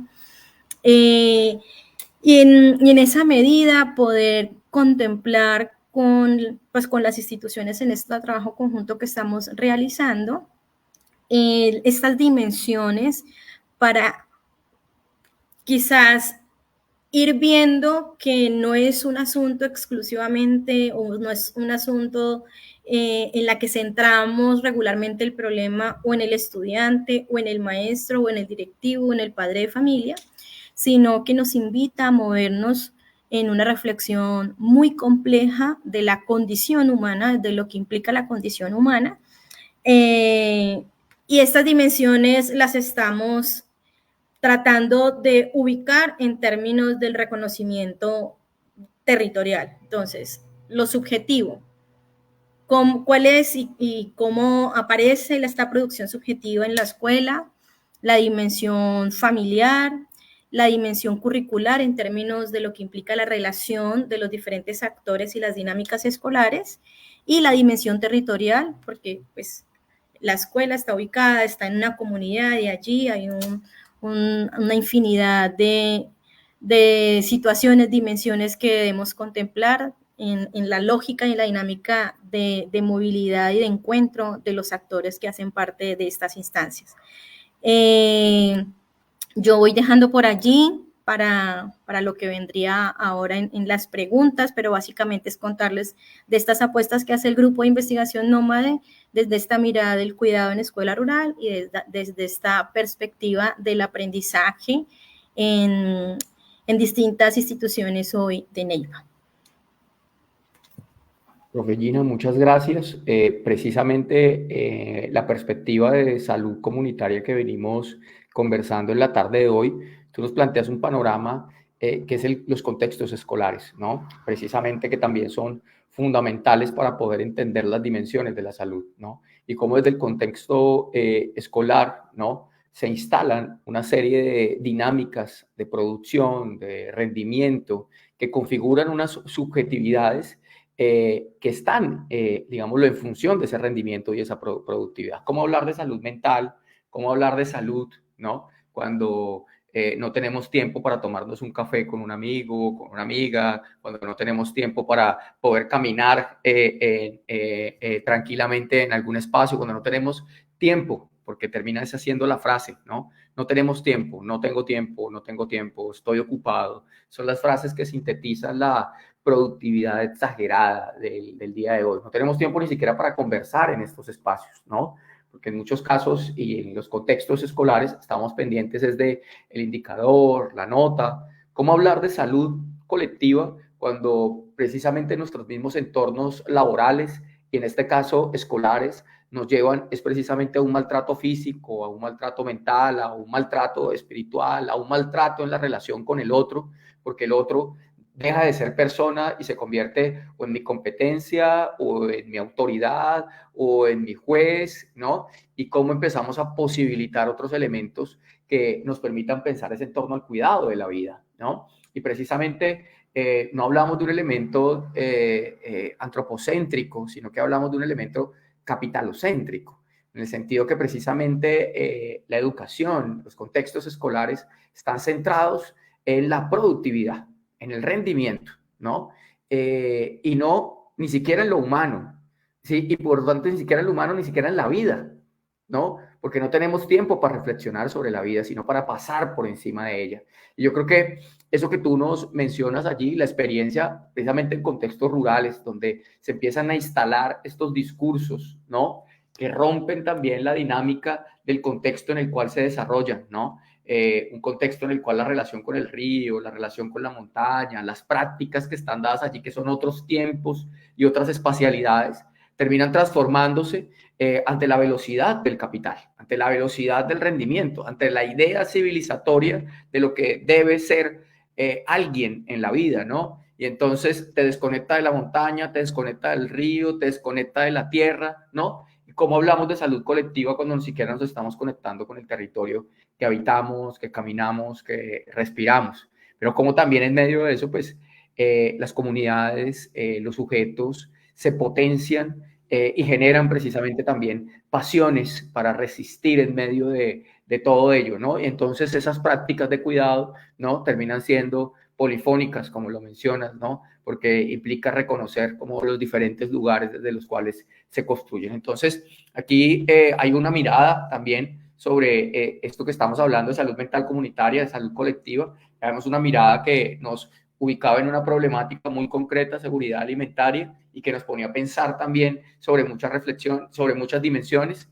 Aquí hay una problemática que nos centra sobre el contexto escolar y cómo precisamente lo descentra de allí para poder entender las otras variables que se insertan dentro de ello y que problematizan lo que tendríamos que pensar como una salud colectiva, ¿no? Que también integre los contextos escolares, que el contexto escolar deje de ser el encerramiento aislado de la vida, sino que se conecte con la vida, que creo que es uno de los centrales allí. Profe Gina, muchas gracias precisamente ahí por compartir tus reflexiones desde Nómade y desde el ejercicio precisamente de las escuelas rurales y las prácticas de cuidado de sí.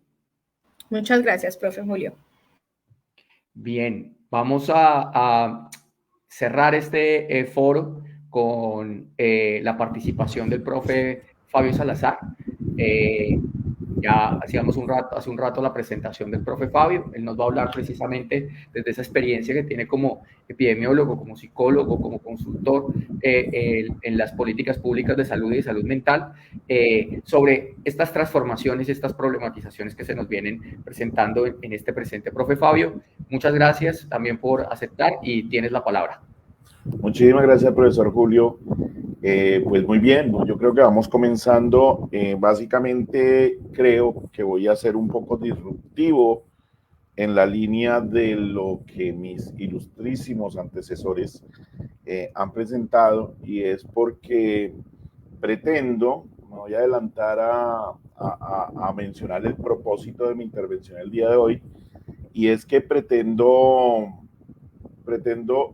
demostrar la disonancia en la que hemos caído y que de pronto hasta obstinadamente hemos querido mantener en torno a lo que entendemos por salud y salud mental, en torno a lo que hemos construido como una definición hegemónica, efectivamente utilizando el término de la profesora Gina, pero que de todos modos creo que desde siempre ha estado en el fondo la pretensión de que la salud la podamos entender como lo que queremos o querríamos entender, pero que, insisto, obstinadamente a veces tratamos de no hacerlo. Ya me irán entendiendo a qué me refiero. Entonces yo voy a pedirle a Anita si me puedes poner la pantalla. Gracias. Muy amable. Bueno, este es un título, el título de esta diapositiva, esta diapositiva ya la había utilizado antes, porque me gusta cómo suena. Me gusta cómo suena y justamente creo que apunta a lo que quiero mostrar. Y es que la salud mental es comunitaria y siempre lo ha sido. El problema es qué es lo que nosotros hemos, en qué hemos caído para que de alguna manera no sigamos en esa misma línea. Entonces vamos a ponernos pues en contexto un poquito. ¿En qué terreno nos movemos para poder decir que la salud mental es comunitaria? La ley 1751, que es la que nos rige hoy en día en temas de salud a nivel macro, dice que la atención integral en salud es el conjunto de acciones coordinadas, complementarias y efectivas para garantizar el derecho a la salud. Y más adelante nos habla de la promoción de la salud y la prevención de la enfermedad como un elemento fundamental dentro de esa atención integral de la salud. Tengamos por favor eso en mente por un momento, les ruego. Siguiendo con esa línea, recordemos que por allá al inicio de este milenio, ya la Organización Mundial de la Salud se comprometía con una definición de salud mental. Y dice que la salud mental, muy en la línea de la definición de salud que diera por allá en los 40, decía, la salud mental no es solo la ausencia de trastornos mentales, se define como un estado de bienestar en el cual el individuo es consciente de sus propias capacidades y puede afrontar las tensiones normales de la vida, puede trabajar de forma productiva y fructífera y es capaz de hacer una contribución a su comunidad. Desde ahí ya obviamente se empieza a ver el énfasis o por lo menos el interés que se tendría por darle a la comunidad o a lo comunitario, si se quiere, un estatus importante en la promoción y el mantenimiento de la salud y de la salud mental. Voy a estar utilizando mucho ese concepto, salud y salud mental. En la ley 1616 del 2013, nuestras ley 1616 del 2013, conocida como la famosísima ley de salud mental, también hay una definición de salud mental que no la voy a leer porque ya todos la conocemos, pero que básicamente lo que hace es una ampliación de la definición que en el 2001 hiciera la Organización Mundial de la Salud sobre salud mental. Y luego también la Organización Mundial, la Organización Panamericana de la Salud, hace una definición de la salud mental comunitaria. Esa sí la voy a leer porque está más chiquita. La salud mental comunitaria comprende el conjunto de acciones orientadas a mejorar la salud mental de la comunidad y abordar los problemas de salud y sus determinantes de una manera integral. Ahí otra vez volvemos al concepto de integralidad que ya habíamos tocado en 2 diapositivas anteriores. Para mi gusto es una definición demasiado trivial, demasiado simple si se quiere, pero por su simpleza creo que también tiene sus ventajas y sus atractivos. Y es que no nos pone a bailar más allá de lo que se quiere cuando se habla de salud mental comunitaria. Entonces nos está diciendo, tenemos que hacer cosas intersectoriales para mejorar la salud mental de las personas en una comunidad. Y eso se tiene que hacer de una manera integral. No nos está diciendo cómo, pero bueno, se supone que tendríamos que nosotros saberlo, o por lo menos proponernos cómo. En el 2002 la Organización Mundial de la Salud se propuso, como se proponen cosas, como se suelen proponer cosas, así como hoy en día están de moda los Objetivos de Desarrollo Sostenible. En el 2012 propuso un programa mundial de salud mental y se empezaba a hablar inclusive de décadas de la salud mental y bueno, todas las cosas que se inventa la Organización Mundial de la Salud. Pero quise traerlo a esta discusión porque no es poco lo que se plantea como programa mundial para promover la salud mental en el mundo, la Organización Mundial de la Salud, a comienzos de siglo. Dice, nos proponemos aumentar y mejorar la información destinada a los decisores y transferir tecnologías a fin de elevar la capacidad de los países. Concienciar o concientizar acerca de los trastornos mentales por medio de la educación y la abogacía a fin de elevar el respeto por los derechos humanos y reducir el estigma. Miren que el estigma es un tema que los compañeros que me antecedieron en el uso de la palabra lo dejaron también en el tintero. El estigma en temas de salud mental y en temas de salud en general es un problema que es más grave de lo que nosotros creemos. Y eso es algo a lo que no se le está prestando la suficiente atención y me perdonan ahí el paréntesis, pero creo que es importante porque más adelante podemos discutir al respecto. Asistir a los países en la formulación de políticas y en el desarrollo de servicios integrales y efectivos. La escasez de recursos obliga a un uso racional. Construir o fortalecer la capacidad de los países pobres para investigar en salud mental pública. Miren que todos estos retos, bueno, ahí lo plantean como estrategias, yo lo veo más como retos. Todos estos retos a todos nos tocan, pero básicamente nos están diciendo, cuál es el problema y nos están diciendo hay que actuar de inmediato. Pero de inmediato era hace 22 años. El problema, vamos a mirarnos hacia adentro, hacia el ombligo y vamos a ver si realmente hemos cumplido con esos mandatos, si se quiere, que desde hace más de 2 décadas nos han estado proponiendo. Y entonces, hay unos daticos del Reporte Mundial de Salud Mental del 2022 que creo que nos tienen que llamar muchísimo la atención. Hay 970 millones de personas que viven con algún trastorno mental en el mundo. Datos recientes. El 80% de personas con trastorno mental se encuentran en países de ingreso bajo y medio. El 14% de los adolescentes del mundo viven con algún trastorno mental. El 58% de los suicidios suceden antes de los 50 años. 1 de cada 10 años de vida ajustados por discapacidad es causado por trastornos mentales, neurológicos y uso de sustancias. Eso para los epidemiólogos y economistas de la salud es tremendamente importante porque tiene que ver con la carga de la enfermedad mental o de trastorno mental. 1 de cada 10 DALIs, ya les dije, años de vida ajustados por discapacidad, que es una forma de medición de la carga de enfermedad, es causado por trastornos depresivos atribuibles a abuso sexual infantil y bullying. 12% de personas con psicosis en países de bajo y medio ingreso reciben atención en salud mental. Ojo, solo el 12%.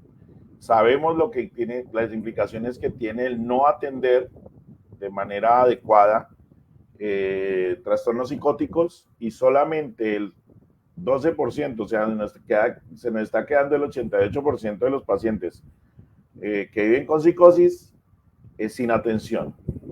Eso es absolutamente grave. Lo que pasa es que el enfoque tradicional de salud, y lo voy a decir con el más profundo respeto, ya esto me ha traído varios problemas, pero tengo que asumirlo, y es que la salud, en la lógica como la manejamos actualmente y la hemos manejado siempre a pesar de lo que se nos haya dicho antes, es una responsabilidad de la medicina. Es decir, se ha incrustado en la idea de la gente, incluidos nosotros, en que la salud es una responsabilidad de la medicina, exclusivamente. Y la medicina, si vamos a sus múltiples definiciones, pero una de las más clásicas, la define como el arte de curar, y solo se cura a quien está enfermo. Por lo tanto, la enfermedad es necesaria para que exista la medicina. Y en ese sentido, su enfoque es absolutamente individualista. De hecho, el modelo que subyace al modelo biomédico de la salud es el modelo monista fisicalista. Somos un ser físico y lo mental solamente aparece como un accesorio, pero lo importante es lo físico, es la carnecita y los huesecitos, como diría alguien por ahí. Ese es el enfoque, esa es la base del enfoque biomédico. Y así nos enseñan a nuestros profesionales. Por lo tanto, el enfoque tradicional de la salud es un enfoque patologizante y tendiente a la curación. La ruta, pensemos en la ruta. La ruta es la curación. Y si es la curación, pues tengo que enfermarme para poderme curar. Y entonces el éxito de un sistema, ya lancémoslo al nivel de sistema, el éxito de un sistema se mide en la cantidad de pacientes que llamémoslo altas hospitalarias, si se quiere. El éxito está en la recuperación de los pacientes, porque si lo que yo hago es curar enfermos, pues mi éxito es cuántos enfermos he curado. Y hay algo más grave todavía de esto, y es que la demanda del servicio se da por sentada. Claro, si yo tengo a una comunidad a la cual debo atender, yo no tengo que ir a buscar a la comunidad. Yo tengo que esperar a que se enfermen para que vengan y me busquen a mí. Y entonces ahí la demanda está asegurada. Si nos damos cuenta, ese enfoque tradicional todavía sigue vigente.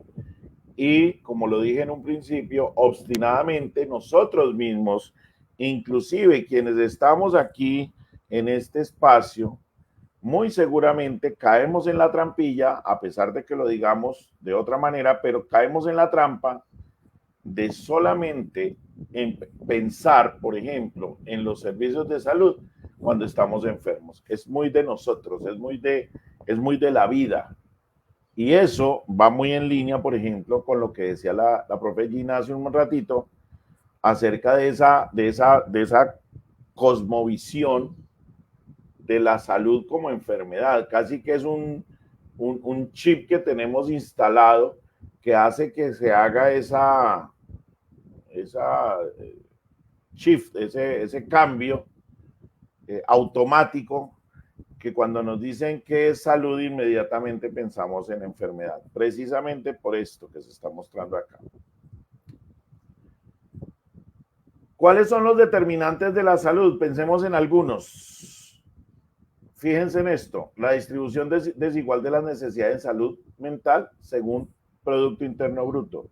Si vamos y miramos los perfiles epidemiológicos en salud mental, según la riqueza, llamémoslo de las regiones, hay una absoluta y clara distribución de las enfermedades mentales asociada a bajo ingreso.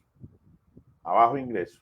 Países de bajo ingreso replican las de países de alto ingreso. ¿Qué quiere decir esto?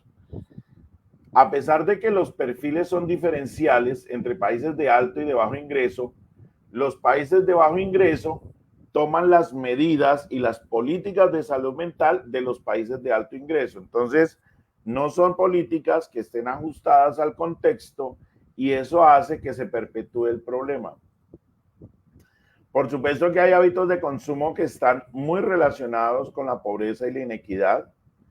El estrés, los estilos de vida que propician el desarrollo de trastornos, la concentración del recurso, que en este caso yo creo que todos recordamos un informe que presentaron por allá en los 70 el ministro de Salud de Canadá, Lalonde, que decía que el 90% de los recursos se iba para la administración en salud, cuando la carga atribuible de enfermedad atribuible a los sistemas de salud era apenas del 10%.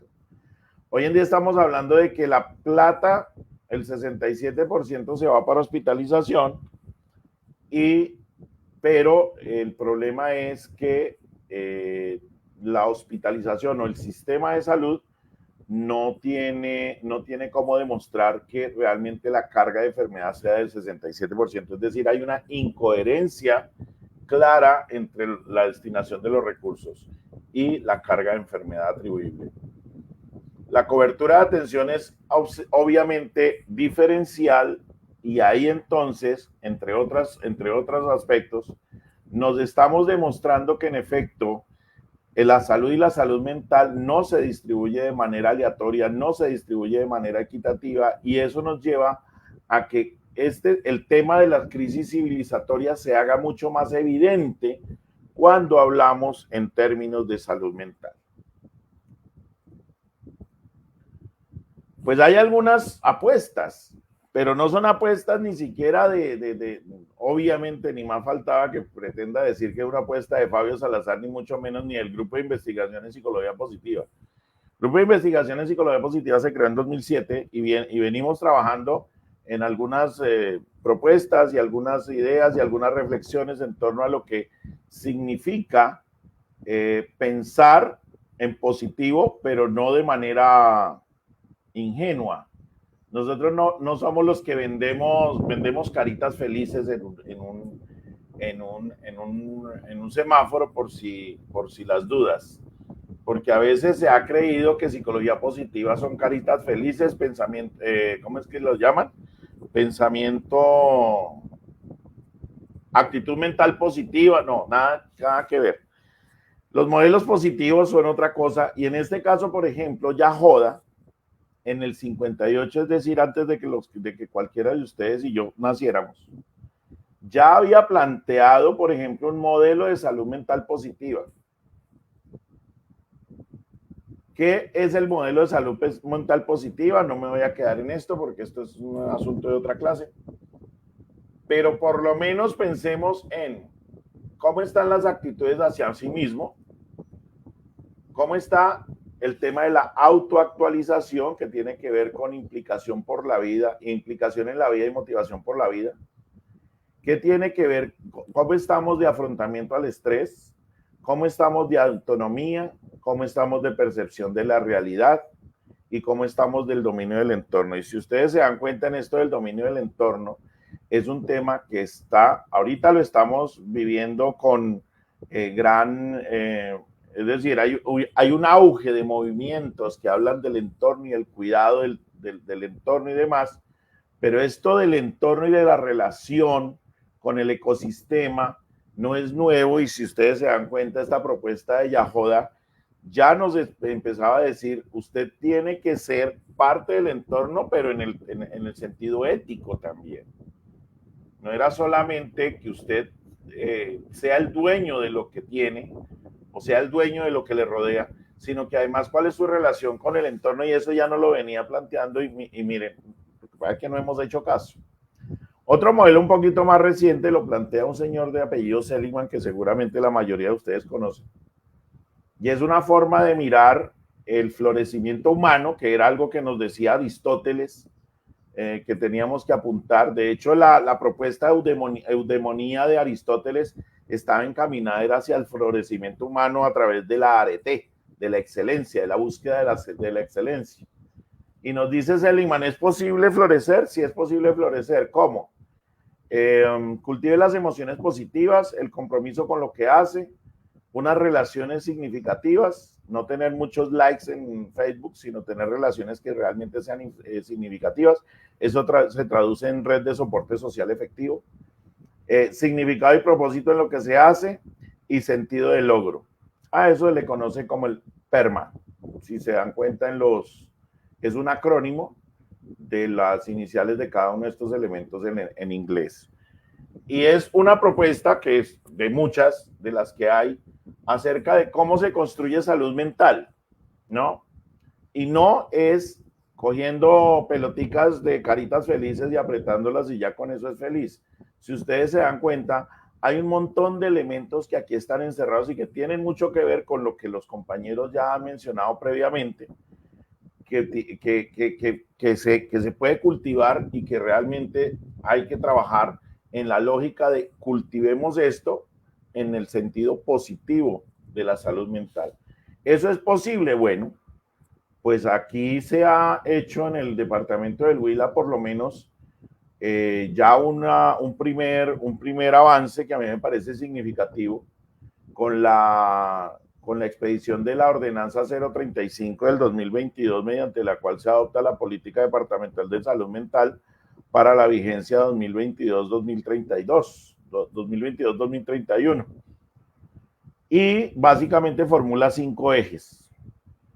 Pero yo soy un enamorado de los 2 primeros ejes, pues por razones apenas obvias. Pero esto es más o menos un panorama. Aquí faltan algunitas en el eje 5, hay otras más, pero quise fue más o menos mostrarles un panorama muy general y muy rápido de lo que es la política departamental de salud mental y prevención del consumo de sustancias psicoactivas, tal como se formuló y como está expedida y que es oficial y para la cual hay plata, que es de otra cosa. Porque ninguna política sobrevive si no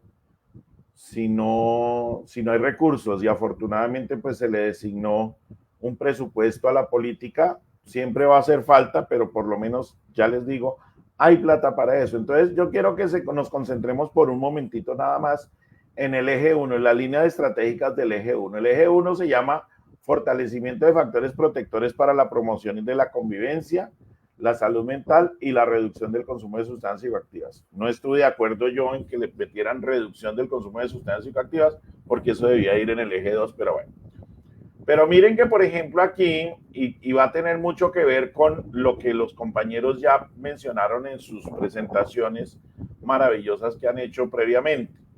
Educación y fomento en habilidades psicosociales y socioemocionales para la vida.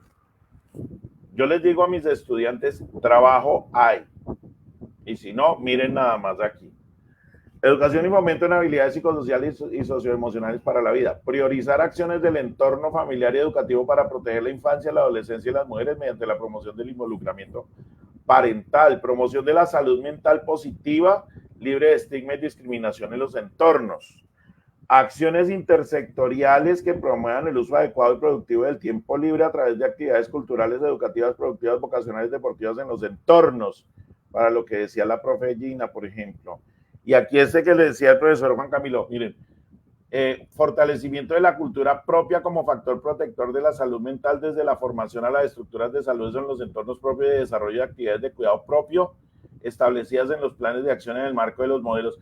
Debo aclarar que estos textos, entre otras cosas, porque pues estuve más o menos cercano a la construcción de esta política, estos textos, especialmente en la línea 5, en las líneas 5, fueron desarrollados e inclusive redactados por representantes de comunidades indígenas del Huila, con el CRIU y demás. Y se le da una fortaleza, por lo menos normativa aquí, a todo lo que se llama los saberes propios, por ejemplo. Y eso a mí me parece importante.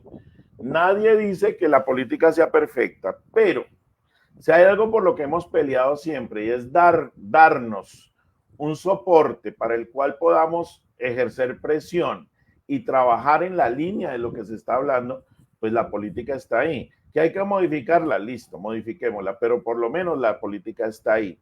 Entonces, a donde yo quiero llegar, y con lo que empecé es, ok, si estamos hablando de salud mental, démosle la oportunidad al concepto de salud mental positiva. Eje 1, eje 2 inclusive. Claro, no estamos diciendo que lo demás quede por fuera. Miren los otros ejes. El eje 3 es de atención integral a problemáticas, trastornos de epilepsia. Bueno, lo de epilepsia fue porque la política nacional nos metió la epilepsia ahí y bueno, no han sabido cómo administrar eso, pero bueno, eso es otro problema. Pero lo que quiero decir, compañeros, es, hay posibilidades de hacer avanzar cuando se tiene por lo menos un punto de partida que está amarrado a una política y para la cual hay recursos, hay soporte y demás. Una forma de verla que nosotros hemos construido desde el grupo de investigación en psicología positiva ha sido utilizando modelos que ya conocemos, pero adaptándolos a nuestro contexto. Entonces nosotros, esto que ven ustedes aquí es un modelo que se llama el modelo Precede Proceed, que formularon hace ya varios años Green y Kreuter. Y ellos nos plantean una forma de hacer planeación en salud. Y nosotros tomamos ese modelo y desarrollamos desde hace varios años un modelo que le llamamos modelo de prevención del bienestar y la convivencia, lo cual de alguna manera está presente en el eje 1 de la política. Y esto lo tradujimos luego gracias al modelo ecológico de Bronfenbrenner en un modelo ya mucho más, como digo, ajustado a contexto, en el cual se reconoce la importancia del individuo siempre rodeado de las esferas inmediatas, que son la familia, la comunidad, la escuela, las instituciones y la sociedad. Y eso lo convertimos en un programa de intervención a nivel departamental, del cual ya, por ejemplo, tenemos resultados que se midieron, por ejemplo, el año pasado. Esto es lo más reciente que estamos escribiendo el artículo. Se midieron algunas variables que están, digamos, vinculadas, están involucradas, mejor, dentro del modelo, y se hizo medición con un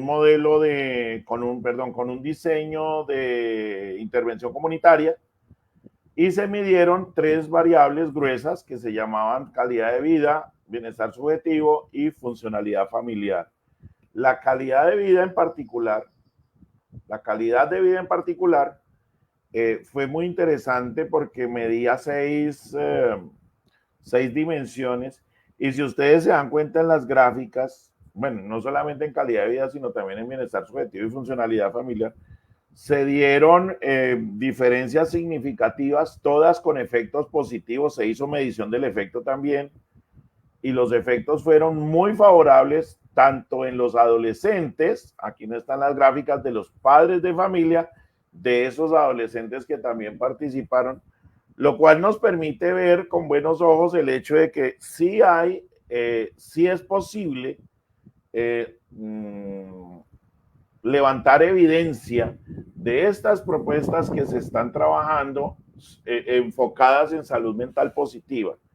Yo quería compartirles esta partecita porque nos sentimos muy orgullosos en el grupo, por supuesto, y pues a nivel de gobernación también, porque esto fue un apoyo que se hizo a nivel de consultoría para la gobernación, y lograr demostrar que sí hay algún nivel de efectividad en lo que se está aplicando a nivel departamental, en donde hay una cobertura de más de 5,000 jóvenes cada año. Eso me parece que es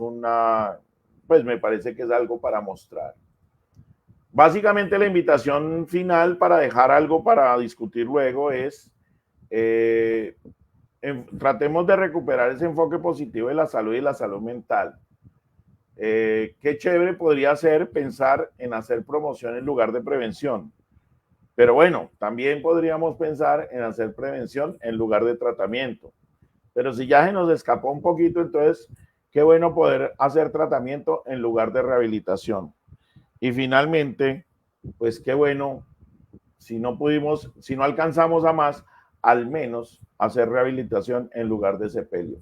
Esto es para mí lo que significa recuperar ese enfoque positivo de la salud que desde hace décadas, casi siglos, que nos lo han estado reclamando, pero que nosotros obstinadamente y de manera disonante seguimos insistiendo en no verlo desde esa perspectiva. Les agradezco muchísimo su atención y su paciencia.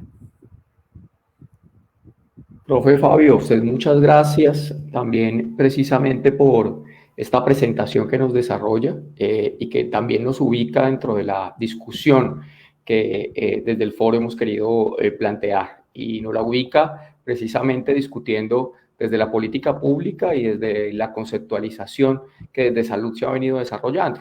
Y quiero allí destacar también algunos elementos muy importantes. El primero, y creo que la primera provocación de su presentación, es entender que la salud mental es comunitaria, ¿no? Incluso entender que la salud es comunitaria, ¿no? Si lo pensamos precisamente desde esa perspectiva.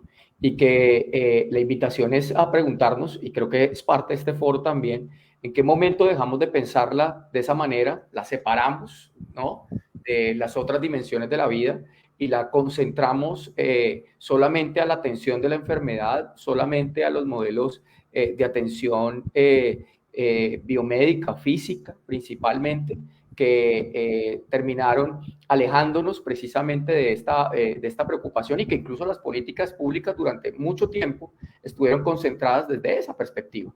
Y creo que hacer el ejercicio de recuento de cómo se fue conceptualizando y cómo el concepto ha transformado hasta el día de hoy, pues precisamente nos pone en la mira de volver a replantear ello y de colocarlo sobre la mesa. Y el segundo elemento que también me parece absolutamente importante es la necesidad de situar esto en términos de política pública, ¿no? Y cómo precisamente hablar de salud, pues no puede ser solamente un ejercicio caritativo, asistencial, de buenas intenciones, sino que debe tener una infraestructura que garantice el cumplimiento de ello. Y esa infraestructura implica, pues, que el Estado pueda dar soporte a ese ejercicio desde términos financieros, tanto como de recursos humanos, como desde todas las condiciones que puedan darse, ¿no? Y creo que ese es un elemento muy importante y que enlazo con los otros dos aspectos que menciona usted muy claramente, es esa relación de salud mental y desigualdad social, ¿no? Y cómo precisamente en esa relación salud mental, desigualdad social, que en muchas ocasiones se pasa de soslayo, se convierte esto en un elemento muy importante, porque los mayores eventos de salud mental que podemos encontrar, pues los vamos a ver agravados o agudizados en contextos de mayor desigualdad social, ¿no?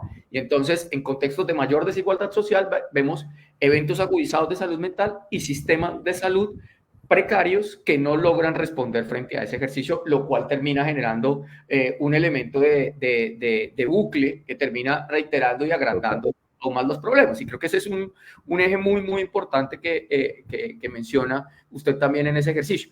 Y finalmente, en esa misma línea, ¿no?, las perspectivas desde las cuales se puede empezar a pensar esto que hablamos nosotros como salud mental positiva, cuando empezamos a mencionarlo de esta manera, y las características que tiene que ver con esa salud mental positiva, ¿no?, que precisamente también distan de los modelos de eficiencia, productividad y rendimiento que la profe Gina estaba mencionando hace un momento, y que nos plantean es precisamente sobre el retomar el sentido de la vida, el sentido de lo que hacemos, el sentido de la existencia, solamente para colocar uno de los ejes que Seligman ubica allí y articular algo que un filósofo contemporáneo coloca sobre la mesa hoy muy fuerte, que es Byung-Chul Han, cuando nos habla precisamente de la desaparición de los rituales, ¿no? Y entonces nos menciona cómo los sentidos de la existencia, de la vida, de los rituales precisamente que configuran el entramado de lo social y de lo colectivo,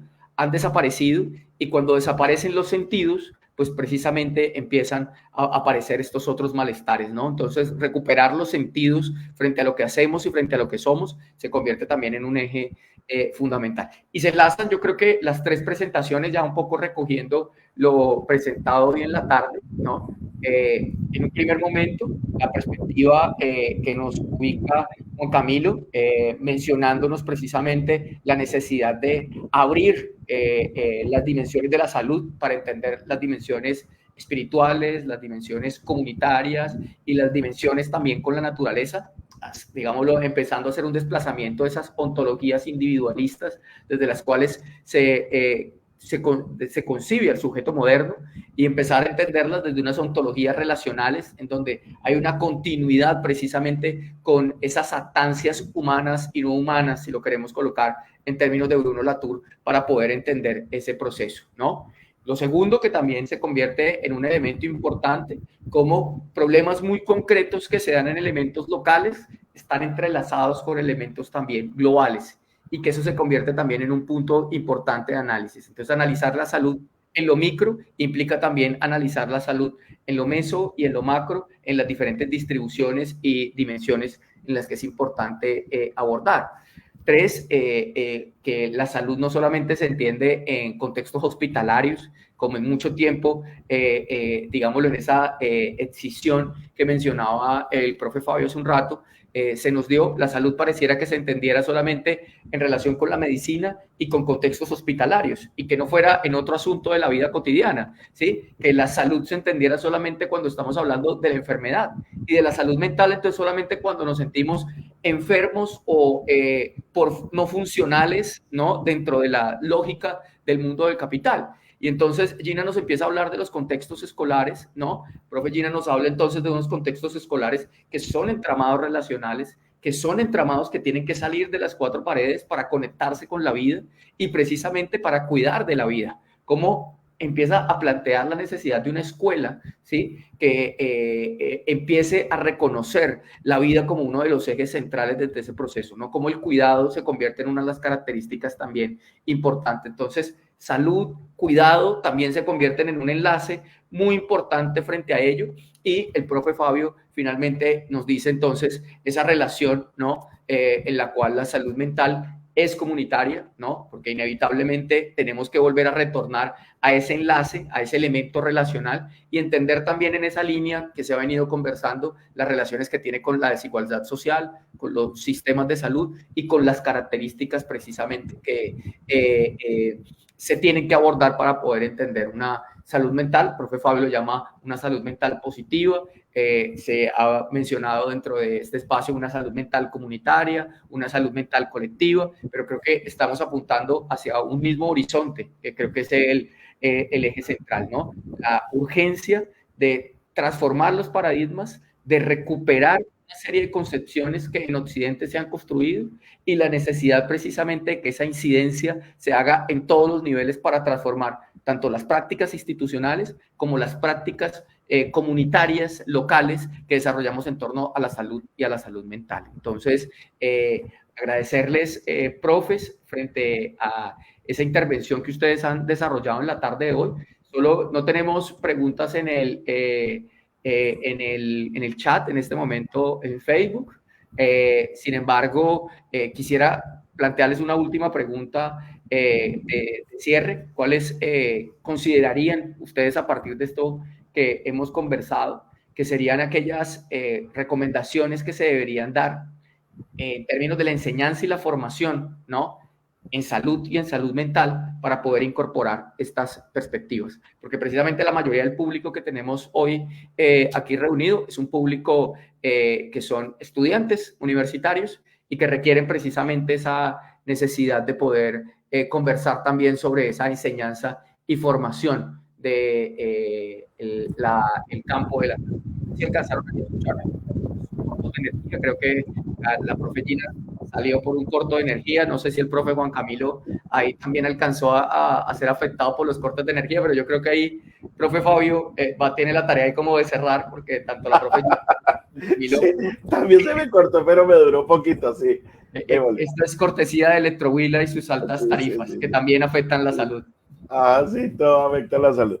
Bueno, gracias, profesor Julio, de verdad, yo le agradezco inmensamente esta invitación y también el haber vinculado al profesor Juan Camilo y a la profesora Gini me parece supremamente valioso. De verdad lo celebro. Pues a mí me parece que el mensaje para nuestra audiencia, que es una audiencia muy selecta por lo que entiendo, además por los retos que a ellos les implica el estar en ese proceso de formación. Yo creo que hay una cosa muy importante que hemos tratado de hacer en la universidad. Yo eso lo valoro muchísimo, hermano. Y es el hecho de que empecemos a quitarnos la bata, el abrigo eurocéntrico de la formación de psicólogos. Eso es una cosa que yo celebro, que yo mismo me siento como que para mí ha sido una transformación.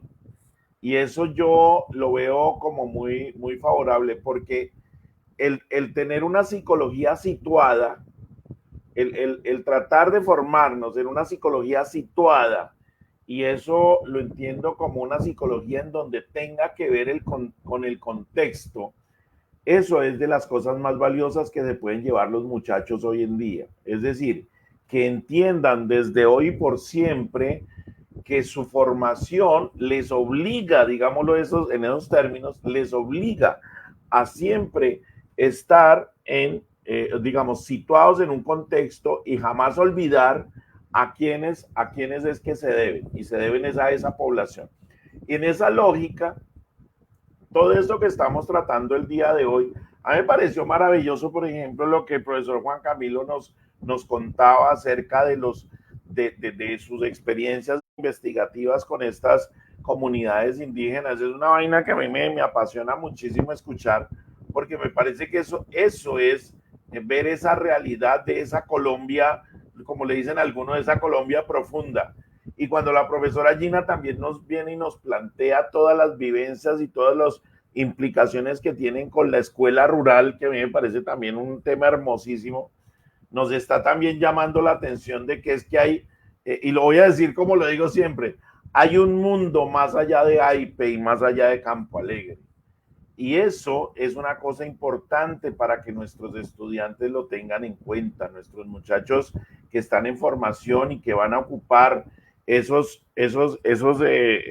digamos, van a llenar esos vacíos de conocimiento psicológico en estas comunidades, en estos contextos, deben siempre tener esa visión ética de darse a quienes realmente los necesitan y donde realmente los necesitan es en esa Colombia real, en esa Colombia que está por fuera de los libros que nos llegan de España y de España y de Francia y de Inglaterra. Allá es donde está la verdadera psicología que necesitamos, y por eso a mí estos temas me parece que son vitales. No, sé que no estoy dando una recomendación más académica, sino una recomendación más de vida, porque creo que eso es lo que les puedo dejar en el día de hoy, y que lo considero valioso porque va desde el corazón y porque siento que esa es la necesidad actual. Muchas gracias, profe Fabio, y yo creo que es una recomendación también desde la práctica, ¿no? Porque creo que la práctica es la que termina mostrándonos a muchos de nosotros que la realidad supera la teoría y supera los manuales descontextualizados. Eso en la línea de una de las preguntas que queda ahí en el chat, que menciona precisamente qué modelos de salud se pueden trabajar con población en proceso de reincorporación, ¿no? Yo creo que nos da para poder plantearnos otro foro, y yo creo que queda el compromiso también de poder hablar en torno a eso, cuáles son los modelos hoy de salud para la atención a víctimas del conflicto armado y para la atención también de la población en proceso de reincorporación, y cómo eso que el profe Fabio menciona finalmente, pues tiene que ser uno de los ejes importantes, ¿no? Porque no sirven modelos o manuales genéricos, sino que requieren precisamente elementos contextualizados a las realidades y necesidades concretas de estas poblaciones. Y yo creo que ese es el eje central de ese aspecto, ¿no? Como la contextualización, ¿no? El conocimiento profundo de esas realidades se convierte en uno de los elementos centrales para la construcción de modelos de salud que sean pertinentes y que respondan realmente a las necesidades de las comunidades. Profe Fabio, creo que nos quedamos por fuera, la tormenta va avanzando en este momento, entonces sin el ánimo de quedar interrumpidos, agradecerle, profe Fabio, infinitamente, a la profe Gina, al profe Juan Camilo, que nos quedaron en medio de la tormenta de Electrohuila. Naufragando. Y agradecerle también a la audiencia que ha estado participante y oyente, y esperamos que precisamente estos comentarios hechos en la tarde de hoy resuenen en sus vidas de formación profesional y en su ejercicio profesional también futuro. Entonces, muchas gracias, profe Fabio, gracias a un abrazo para todos y al equipo del CIS, y hasta una próxima. Buena tarde. Hasta luego, felicidades.